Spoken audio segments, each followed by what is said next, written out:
Gentlemen, today I'm going to be potting on my Agapanthus that I've grown from seed.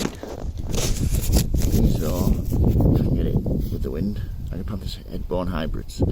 It's a variety that I've not grown before from seed, so I'm looking forward to seeing what actually comes out. These are them so far. As you can see, we've got the first set of leaves and they're just starting to send out the middle, the next leaf in the middle. So I've already just done that. But this is hopefully what something going to look like. This variety's called the Queen Mum. Agapanthus can be left outside as long as you mulch them really well on top, but I like to leave them in pots so then I can fetch them in. So let's carry on potting these up.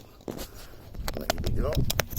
Sorry about this. So I've got my compost, my pots, my plants of course, and watering can.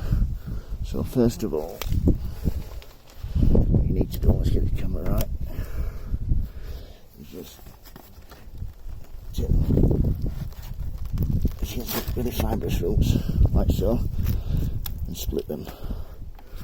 Just show you the roots here, root system. As you can see, you've got fibrous, but these, when they get bigger, start producing these big fibrous roots.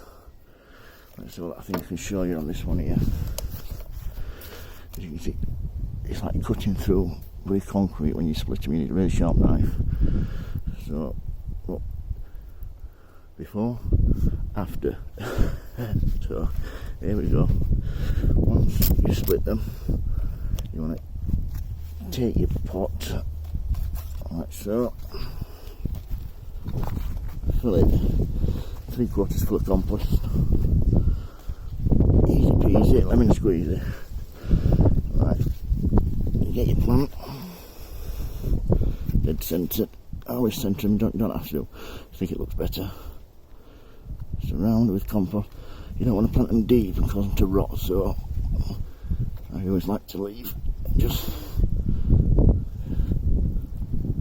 level with the surface of the compost. Once you've done that, give them a water, like so.